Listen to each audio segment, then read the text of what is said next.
Samedi 15 mai 2021, vous êtes sur Canal 3. C'est votre journal de la mi-journée. Voici les titres de cette édition. Lancement du concours de recrutement de 1600 agents de santé ce matin au lycée Koulibaly de Cotonou. Les agents recrutés seront mis à la disposition du ministère de la Santé pour combler le besoin en personnel de santé. Deuxième session du Comité national de protection de l'enfant au titre de l'année en cours. Au menu des échanges, faire l'état des lieux des actions de protection de l'enfant au Bénin et réfléchir sur les nouvelles stratégies à mettre en œuvre pour réduire la violence des enfants dans le pays. Actualisation de la politique de sécurité alimentaire du Bénin, c'était à l'occasion d'un atelier consacré à la relecture et à la validation du manuel de procédure de stockage de sécurité alimentaire. La rencontre a réuni différents acteurs intervenant dans le domaine. Voilà pour le sommaire. Bienvenue à toutes et à tous et merci de nous suivre. Le Bénin ressent un grand besoin de recruter du personnel dans le secteur de la santé. Pour répondre efficacement donc à ce besoin, le gouvernement a entrepris le recrutement de 1600 agents de santé. Le concours de recrutement de ces agents a été lancé ce matin au lycée Koulibaly de Cotonou. Compte rendu à Siongbon, Kanya, à Siongbon, Henri Ganti. 8646 candidats composent samedi 15 et dimanche 16 mai pour le compte de l'État. Un concours de recrutement des agents contractuels de droit public que le ministre du Travail et de la Fonction publique et celui de la Santé ont lancé au lycée technique Koulibaly de Cotonou. Plusieurs spécialités sont visées dans le secteur médical et paramédical. Toutes les spécialités ont été identifiées dans le domaine aussi bien médical que paramédical déjà. Et pour le personnel administratif, certaines spécificités qui vont concourir à une bonne gestion au niveau du système de santé. En termes de médecins, nous avons 106 médecins généralistes qui seront recrutés et 278 médecins spécialistes. C'est vraiment une première, toutes spécialités confondues, que nous sommes en train de faire. Dans le domaine paramédical également, aussi bien les infirmiers diplômés d'État que les sages-femmes diplômées d'État, mais également les infirmiers et sages-femmes spécialistes dans des domaines pointus seront également recrutés. L'objectif du gouvernement en procédant à l'organisation de ce concours est le recrutement d'agents pour pouvoir couvrir le besoin en personnel de santé. Il vise aussi la couverture de l'ensemble du territoire pour permettre aux citoyens un accès équitable aux soins de santé. Par ce recrutement, le gouvernement vient renforcer les ressources humaines du secteur de la santé, tant est qu'il est conscient que la population, pour son bien-être, doit bien se porter d'une part et de l'autre. Pour produire la richesse pour la nation, il faut que nous ayons une population en bonne santé en général, surtout la population active. 8646 candidats prennent part à ce concours sur l'ensemble du territoire, dont 4433 femmes, soit 51%, et 4213 du côté des hommes, soit 49%. Il est annoncé 1400 autres recrutements d'ici 1 à 2 ans pour renforcer davantage le personnel de santé. Le 15 mai de chaque année, la communauté internationale célèbre la Journée internationale de la famille. L'événement cette année est à sa 27e édition. Les réflexions s'articulent autour des nombreux efforts consentis par le gouvernement et surtout l'espace familial en tant que lieu d'éducation sexuelle de l'enfant, de l'adolescent et du jeune. La ministre des Affaires sociales et de la microfinance l'a rappelé à l'occasion de son message à l'endroit de la nation. Je vous invite à suivre un extrait de ce message.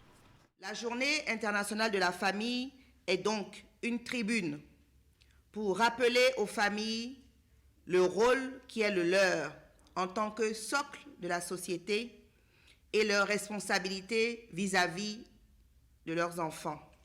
Dans cette dynamique et au regard des défis de la famille au plan national, le Bénin a décidé de consentir particulièrement ses efforts dans le renforcement du capital humain. Nonobstant les nombreuses actions menées depuis plusieurs années pour la promotion de la santé sexuelle et reproductive des adolescents et des jeunes par les ministères sectoriels, les différentes organisations de la société civile, avec l'appui des partenaires techniques et financiers, on assiste toujours à une recrudescence des problèmes de santé sexuelle et reproductive des adolescents et des jeunes dans notre pays. Nous notons aujourd'hui dans le monde en général et au Bénin en particulier des déviances graves que sont entre autres la perte des valeurs familiales, l'extension des pratiques inhabituelles et dangereuses pour la société, ainsi que la progression de l'immoralité. Au nombre des facteurs qui les justifient, on note en grande ligne l'insuffisance d'informations sur la santé sexuelle et reproductive des enfants, liée fréquemment à un défaut de communication entre les parents et les enfants, au sein de la famille, sur les questions qui sont justement relatives à la sexualité. Face à cette situation qui ne saurait être réglée par l'offre de services directs aux adolescents, je voudrais en appeler à la responsabilité des parents en matière de construction du capital humain à travers l'éducation.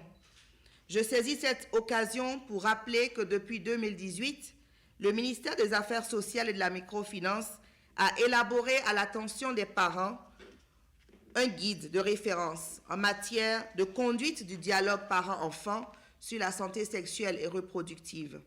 Au regard de l'enjeu, j'invite donc les familles à plus d'échanges sans tabou avec les enfants. L'éducation et la prévention sur les questions de santé sexuelle et reproductive de la jeunesse représentent pour notre nation des leviers de développement durable. Je suis confiante qu'ainsi notre pays réduira drastiquement les phénomènes sociaux auxquels les adolescents et les jeunes sont confrontés et garantira surtout une relève de qualité. La deuxième session du Comité national de protection de l'enfant au titre de l'année 2021 s'est ouverte dans la matinée d'hier à l'Infosec de Cotonou. Il est question pour les acteurs impliqués dans la chaîne de protection des enfants de faire l'état des lieux des actions menées dans ce sens et de réfléchir à de nouvelles stratégies pouvant réduire la violence des enfants au Bénin. Précision. Les acteurs impliqués dans la politique de protection de l'enfant au Bénin se sont réunis autour du ministre des Affaires sociales de la microfinance pour réfléchir sur la question. C'est à la faveur de la deuxième session du Comité national de protection de l'enfant au titre de l'année 2021. La rencontre a connu la participation de l'UNICEF qui a pris une part très active dans le processus. La question de violence contre les enfants reste un défi, aussi bien au Bénin que partout dans le monde. Il importe donc de coordonner les actions pour une meilleure efficacité dans l'offre de services aux enfants. Et le Comité national de protection de l'enfant joue bien entendu un rôle essentiel dans l'atteinte de cet objectif de coordination des interventions des acteurs, conformément à la politique nationale de protection de l'enfant dans son axe stratégique 7.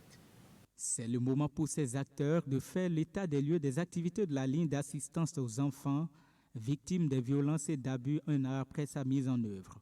Les avancées enregistrées depuis l'adoption de la loi sur la protection de l'enfant au Bénin ont été également passées en revue. Et nous pouvons citer entre autres le renforcement en 2020 de la force de travail social dans les centres de promotion sociale, donnant ainsi un meilleur accès aux enfants aux services sociaux à l'échelle nationale. L'extension des mécanismes de signalement des cas d'enfants en besoin de protection au niveau national, avec notamment la ligne d'assistance des enfants qui a été mise en place et aussi au niveau des communautés. L'extension nationale du système d'information et de l'observation de la famille et de la femme et de l'enfant grâce à sa mise en connexion dans tous les 85 CPS. Malgré les efforts entrepris, on note encore des actions éparses qui ne favorisent pas une véritable synergie dans la mise en œuvre des orientations stratégiques communes. Aussi, le bilan des actions menées en lien avec des engagements pris au niveau international et national est-il encore un peu loin d'être satisfaisant. Mesdames et messieurs, en vous convoquant aux présentes assises, je voudrais avoir l'assurance de la relance de nos rencontres et de la qualité de nos échanges. Nous aborderons entre autres le point du suivi des activités des comités départementaux et le processus d'actualisation du plan d'action de la PNPE. Il est attendu de cette rencontre des recommandations et des stratégies fortes pouvant impacter le quotidien des enfants en situation difficile. Le ministre des Affaires sociales de la microfinance appelle à la mobilisation de tous et invite les représentants des enfants à jouer leur rôle dans la chaîne de prévention et de dénonciation. Au ministère des Affaires étrangères à présent, la journée d'hier vendredi a été marquée par des audiences au cabinet du ministre. Le nouveau président de la Cour suprême et le consul général de la Guinée équatoriale au Bénin ont été reçus en audience par le ministre des Affaires étrangères. Deux personnalités ont été au cabinet du ministre des Affaires étrangères et de la coopération. Le président de la Cour suprême, Victor Dassia Dossou, et le consul général de la Guinée équatoriale. Le premier en début de fonction à la Cour suprême a rencontré Aurélien Agbenossi pour un tête-à-tête duquel n'a filtré l'objet des échanges. Ensuite, le consul général de la Guinée équatoriale, Eduardo Abessondong, qui est allé lui remettre les lettres de félicitations pour le compte de la réélection du président de la République, Patrice Talon. Après la réélection de son Excellence Patrice Talon, c'est mieux qu'on apporte un cadre d'invitation et félicitations envoyé pour le chef de l'État équatorien, son Excellence Benjamin Bazo, à son homologue de la République du Bénin, son Excellence Patrice Talon. Ça, là, c'est toujours pour les bonnes relations entre les deux pays, entre les deux chefs d'État. Entre le Bénin et la Guinée équatoriale, ce sont des relations diplomatiques de longue date. Elles portent sur plusieurs domaines et les deux pays œuvrent à les renforcer davantage. Direction Tukuntuna à présent, les fidèles chrétiens de la paroisse Résurrection de Tukuntuna ont célébré jeudi, un peu comme la communauté chrétienne un peu partout dans le monde, la fête de l'Ascension, c'est-à-dire la montée de Jésus au ciel, une fête qui vient 40 jours après Pâques, qui permet aux chrétiens d'espérer le Saint-Esprit promis par Jésus-Christ. Reportage. Une célébration eucharistique pour commémorer la montée de Jésus au ciel, 40 jours après sa résurrection. C'est la fête de l'Ascension. Aujourd'hui, les chrétiens catholiques du monde entier célèbrent la fête de l'Ascension, c'est-à-dire la montée de notre Seigneur Jésus-Christ au ciel, 40 jours après sa résurrection. Pourquoi Jésus monte au ciel? C'est pour pouvoir nous ouvrir aussi à nous chrétiens les portes du ciel, pour que nous-mêmes nous puissions participer à la vie divine que Dieu nous donne.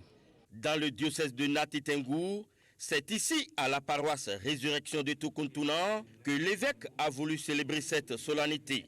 Occasion pour le prélat d'exhorter les chrétiens à vivre et à partager la joie.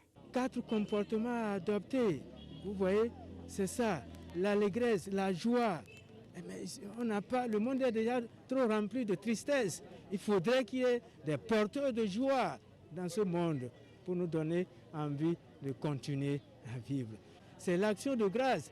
On est souvent ingrat vis-à-vis de Dieu qui nous donne tout. Alors cette fête nous rappelle que nous devons être reconnaissants vis-à-vis de Dieu qui est Père de tous et qui nous veut ensemble.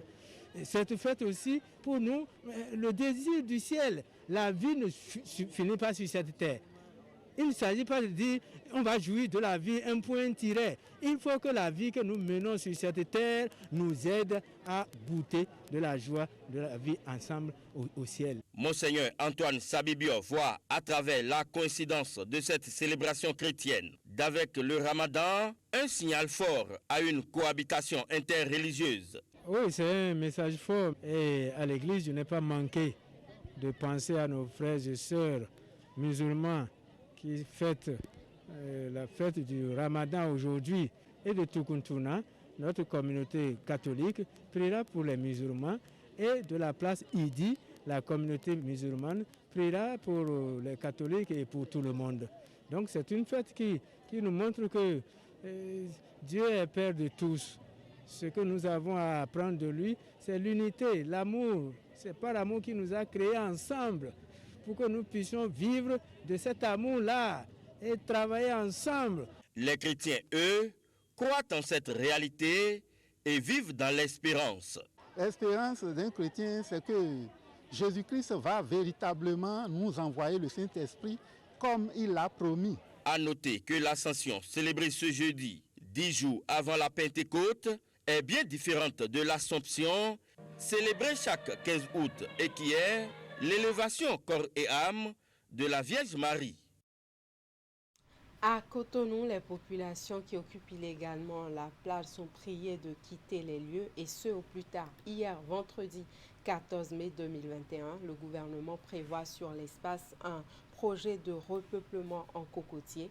Un peu après l'ultimatum des pouvoirs publics, l'une de nos équipes de reportage est allée sur les lieux pour recueillir l'avis des riverains et usagers de la plage. Précision dans ce reportage de Narcisse Alossé et Moufid Sabouran. Le long de la bande côtière de Cotonou-Ouest, à 48 heures de l'ultimatum lancé par le gouvernement aux occupants illégaux de débarrasser le plancher. Les habitations sont encore là, sans égratignure, à l'exception de quelques-unes qui croupissent déjà sous les coups de marteau.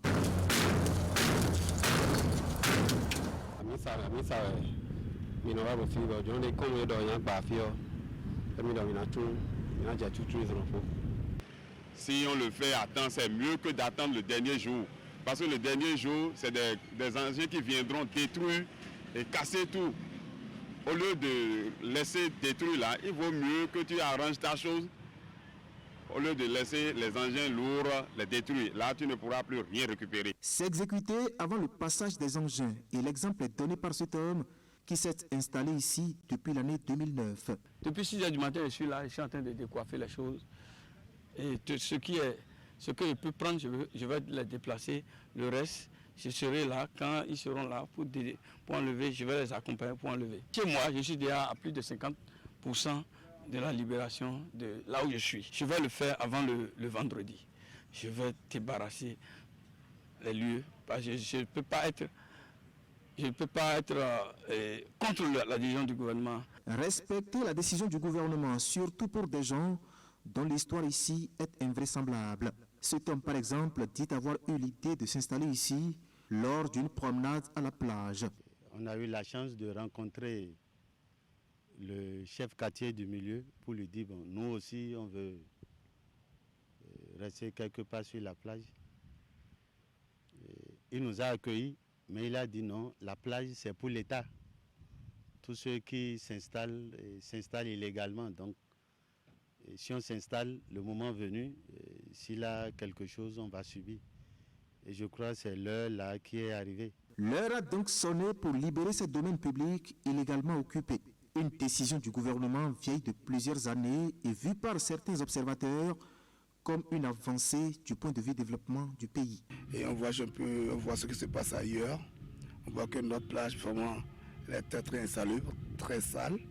Et aujourd'hui, avec la décision du gouvernement, ce qui se passe déjà, il y a la propriété, il faut déguerpir tout ce qui est bar, parce que le bar, ce n'est pas fait pour la plage. Quand il y a des bars à côté de la plage, c'est que quand vous faisiez de bois, c'est très facile pour vous de vous jeter à l'eau. Depuis que nous, on était des enfants, nous constatons qu'il n'y avait que des cocotiers. Je crois bien que ces cocotiers servent à quelque chose. Nous voyons aujourd'hui que la mer est en train de repousser vers nous. Mais si ces cocotiers devraient quand même empêcher, pourquoi les détruire? Donc c'est une très belle décision et nous ne pouvons que applaudir cela. L'unanimité est faite donc autour de la justesse de cette décision. Seulement, déplorent les riverains, elle manque de souplesse. Il y a plusieurs commissions qui ont pris part ici. Je les ai dit de nous intégrer dans le projet Route des Pêches. Et dans le projet Route des Pêches, il y a un segment qui est dédié au village des pêcheurs qu'on doit nous mettre dedans. Mais nous sommes là maintenant, le gouvernement est venu. Tout ce que vous voyez comme cocotier, c'est moi-même qui l'ai planté. Ça fait 2000 francs par pied. Et c'est moi-même qui arrose. Il faut forcément des mesures, parce que je pense que le gouvernement, étant très intelligent, à mon avis, parce que voyons toutes les actions qu'ils sont en train de faire sur le terrain, je pense qu'ils ont déjà prévu des actions d'accompagnement pour les ramener ailleurs.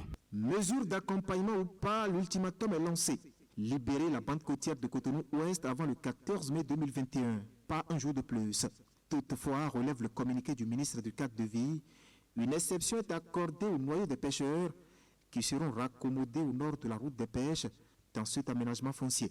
Un aménagement qui prévoit la plantation de 500 000 cocotiers et les premiers résultats sont déjà perceptibles à une partie de cette bande côtière. Actualisation de la politique de sécurité alimentaire du Bénin, c'était à l'occasion d'un atelier consacré à la relecture et à la validation du manuel de procédure de stockage de sécurité alimentaire. La rencontre a réuni différents acteurs intervenant dans le domaine. Reportage à Sionmon Kanya Sionmon et Déon Bébi. Pour le ministère de l'Agriculture, de l'Élevage et de la Pêche, le présent atelier est d'une importance capitale. Il est organisé pour la validation du manuel de procédure de stockage et de conservation des stocks de sécurité alimentaire. Le document soumis à validation avait fait l'objet de nombreuses censures. Toutefois, l'œuvre humaine ne pouvant être parfaite, la présente rencontre sera encore une occasion pour faire des remarques, attirer l'attention sur les derniers réglages pour, in fine, faire gagner le document en qualité. L'objectif visé par la démarche est de parvenir à régler le problème d'insécurité alimentaire. Il permettra aussi la maîtrise des différentes lignes de défense pour faire face au problème, d'où le caractère précieux du document.